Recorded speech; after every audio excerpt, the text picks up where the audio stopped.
কলকাতা দুর্গাপুজো শুধু একটি ধর্মীয় উৎসব নয়, এটি বাংলার আবেগ, বাংলার সংস্কৃতি, ঐতিহ্য এবং পরিচয়ের সবথেকে বড় প্রতীক। বছরের এই 4 দিনের উৎসবকে ঘিরে তৈরি হয় কোটি কোটি মানুষের অনুভূতি, শিল্পীদের সৃজনশীলতা আর একটি বিশাল অর্থনৈতিক পরিকাঠামো। সেই দুর্গাপুজোই কয়েক বছর আগে আমরা জানি যে আন্তর্জাতিক স্বীকৃতি পেয়েছিল ইউনেস্কোর তরফে। বাঙালির কাছে সেটি ছিল অত্যন্ত গর্বের একটি মুহূর্ত। কিন্তু আজকে সেই ইউনেস্কোর নামে নতুন করে বিতর্কের কেন্দ্রে প্রাক্তন মন্ত্রী এবং সঙ্গীত শিল্পী ইন্দ্রনীল সেন এবং তার স্ত্রী মধুচন্দা সেন এবং আরো কয়েকজনের বিরুদ্ধে অভিযোগ উঠেছে যে ইউনেস্কোর নাম ব্যবহার করে দুর্গাপুজোকে ঘিরে একটা বাণিজ্যিক প্রকল্প চালানোর চেষ্টা হয়েছে। কলকাতা পুলিশ কমিশনার, রাজ্যের ডিজি এবং বউবাজার থানায় দায়ের হওয়া অভিযোগে দাবি করা হয়েছে প্রিভিউ শো এবং প্রিভিলেজড পুজো এন্ট্রির নামে টিকিট বিক্রির উদ্যোগ নেওয়া হয়েছিল, যেখানে এমন ভাবে প্রচার করা হয়েছে যাতে সাধারণ মানুষের মনে হতে পারে এর সঙ্গে ইউনেস্কোর প্রত্যক্ষ সম্পর্ক বা ইউনেস্কোর অনুমোদন রয়েছে। অভিযোগকারীদের দাবি ইউনেস্কোর কোনো অনুমোদন ছাড়াই তাদের নাম ব্যবহার করা হয়েছে। এমনকি ইউনেস্কোর পক্ষ থেকে প্রাপ্ত ইমেল এবং নথি অভিযোগের সঙ্গে জমা দেওয়া হয়েছে বলে দাবি করা হয়েছে। যদিও এই অভিযোগের সত্যতা এখনো পর্যন্ত প্রশাসনিক বা আইনি স্তরে যাচাই করা হয়নি এবং অভিযুক্তদের পক্ষ থেকেও এখনো কোনো আনুষ্ঠানিক প্রতিক্রিয়া সামনে আসেনি, কিন্তু এই অভিযোগের বাইরেও একটি বড় প্রশ্ন সবথেকে বেশি করে ঘুরপাক খাচ্ছে। সেটি হলো দুর্গাপুজো কি ধীরে ধীরে সাংস্কৃতিক উৎসব থেকে কর্পোরেট পণ্যে পরিণত হচ্ছে? গত এক দশকে কলকাতার দুর্গাপুজোয় ব্যাপক পরিবর্তন এসেছে। আগে যেখানে পাড়ার মানুষ চাঁদা তুলে পুজো করতেন, এখন সেখানে কোটি কোটি টাকার বাজেট, কর্পোরেট স্পন্সর, আন্তর্জাতিক প্রচার এবং পর্যটন কেন্দ্রিক বিপণন গুরুত্বপূর্ণ ভূমিকা পালন করছে। অনেকেই বলছেন এটাই হয়তো সময়ের দাবি, আবার অনেকের মতে এই প্রবণতা উৎসবের আত্মাকেই অনেকটা বদলে দিচ্ছে। ইউনেস্কোর স্বীকৃতি পাওয়ার পর থেকে দুর্গাপুজোকে আন্তর্জাতিক পর্যটনের অন্যতম আকর্ষণ হিসাবে তুলে ধরার চেষ্টা হয়েছে। সরকারের তরফেও বিভিন্ন প্রচার হয়েছে, বিদেশি পর্যটকদের আনার উদ্যোগ নেওয়া হয়েছে, কিন্তু সেই উদ্যোগ আর বাণিজ্যিক সুযোগ সন্ধানের মধ্যে কোথায় সীমাবদ্ধতা বা সীমারেখা রয়েছে সেটা এখনো পর্যন্ত একটা প্রশ্নাতীত। অভিযোগকারী ঠিক কি জানিয়েছেন আসুন শোনায়।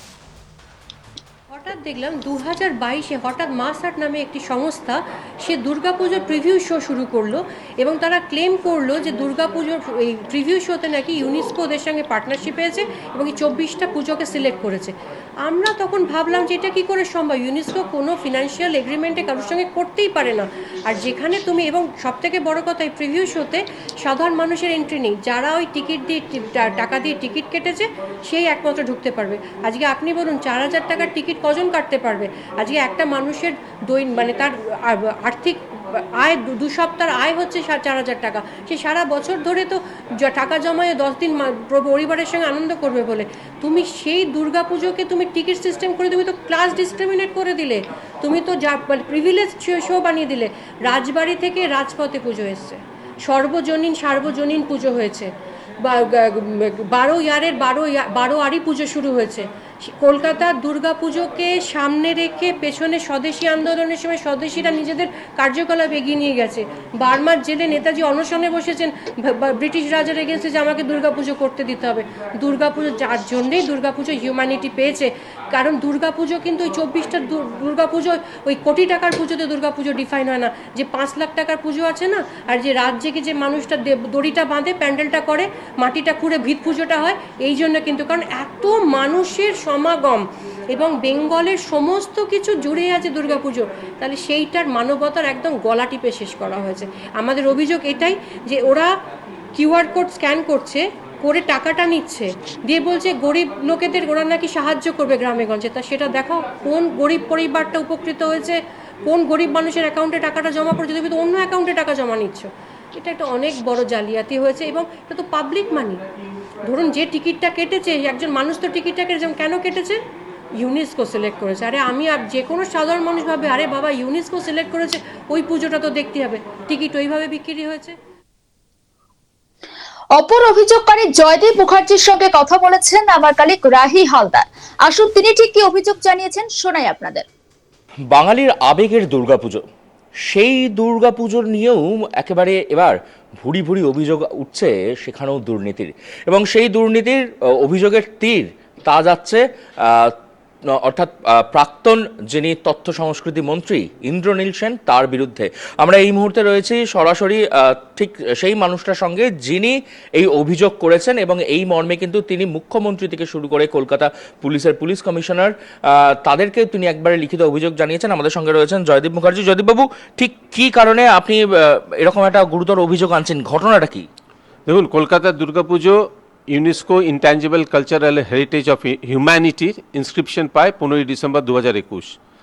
2022-এ হঠাৎ করে একটা organisation by the name of mass art, যার president Madhuchandra Sen, wife of former minister of tourism and culture Indonesian, ইনি প্লাস ধ্রুবজ্যোতি বাসু, টালা প্রত্যয়, সায়ন্তন মৈত্র, আরও বাকি যারা যারা আছেন, এরা হঠাৎ একটাই মাস আর্ট ক্লেম করে কি ইউনেস্কো নাকি এনাদের সঙ্গে পার্টনার করেছে এবং কলকাতার দুর্গাপুজোর 24টা প্যান্ডেলকে এরা সিলেক্ট করেছে, এবং এই 24টা পুজোতে এন্ট্রি টিকিট প্রিভিউ শো করে 4,000 টাকা 3,000 টাকার টিকিট কেটে আপনাকে প্রথম 5 দিন যারা টিকিট কাটবে তারাই ঢুকতে পারবে। এইভাবে এরা একটা দুর্গাপুজোর উপর মাফিয়াজম শুরু করে, ইউনেস্কোর নাম এবং লোগো ইউজ করে ফ্রডলেন্স ভাবে। আমি যেহেতু কলকাতার দুর্গাপুজোকে 2010 থেকে গ্লোবাল প্রমোশন করি, আজ অবধি 66 ইন্টারন্যাশনাল রোড শো করেছি ইউরোপ, নর্থ আমেরিকা, সাউথ আমেরিকাতে। তখন কলকাতার দুর্গাপুজো 10টা ফেস্টিভ্যালের মধ্যে ইনস্ক্রিপশন ছিল না। পরবর্তীকালে 2014-15-তে ইনক্রেডিবল ইন্ডিয়ার এনলিস্টমেন্ট হয় এবং ministry of tourism, government of India, ministry of external affairs প্রচুর হেল্প করেন আমাকে, এবং আমার একটা পেপারও আছে, idea to sensitise Durga Puja globally on world intellectual property অর্গানাইজেশনের উপর। তখন আমি ইউনেস্কোকে 2023-24 এর মধ্যে আমি 70 থেকে 80টা মিডিয়া হাউসেস সারা পৃথিবীর প্রত্যেক বছর দুর্গাপুজোর সময় নিয়ে আসতাম। ন্যাশনাল জিওগ্রাফি বলুন, আপনি ফ্রান্স 2 টিভি বলুন, লাপ্রেস বলুন, মানে ইউ নেম ইট। তখন তারা সবাই মিলে ইউনেস্কোর অফিসে যোগাযোগ করে যে how can you get into a commercial viability with an organisation. তখন ইউনেস্কো প্যারিস অফিস দিল্লিকে বলে, এবং দিল্লি আমার সঙ্গে কথা বলে 18th September 2025-এ লিখিত দিয়ে দেয় যে there is no such commercial or financial agreement with the organization by Mass Art, neither we have any role in selecting of 24 pandals in 2022-23-24। এটা একটা বিগেস্ট ফাইন্যান্সিয়াল স্ক্যাম। মানে কলকাতার দুর্গাপুজো ধরুন, it's more than a lakh crore market. এখানে এত হাজার হাজার পুজো হয়, ছোট পুজোরা কোনো ব্র্যান্ডিং পাচ্ছে না, অথচ সব ব্র্যান্ডিং ভেবেছে হয়তো ইউনেস্কো এদের সঙ্গে পার্টনার করেছে। সো এইটার নিয়ে আমি একটা কমপ্লেন করি যে এইটা immediate intervention of the law enforcement agencies plus central agencies, এবং আমি এখনকার প্রেজেন্ট সরকারকেও জানাই যে এইটার প্রপার ইনভেস্টিগেশন করুন, because it's a fraudulence of taking UNESCO name and logo, financial fraudulence। ইউনেস্কোকে আমি বলি আপনি যে intangible cultural heritage for humanity দিয়েছেন, সেই হিউম্যানিটিকে কিল হয়ে গেছে।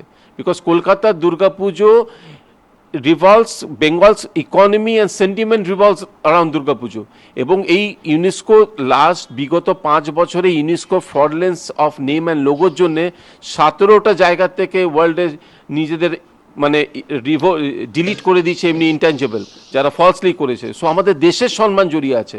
So immediate intervention and investigation is required on this issue. সমস্ত আপডেট পৌঁছে দেবো আপনাদের কাছে, নজর রাখুন আজ তাক বাংলায়, সাবস্ক্রাইব করতে ভুলবেন না।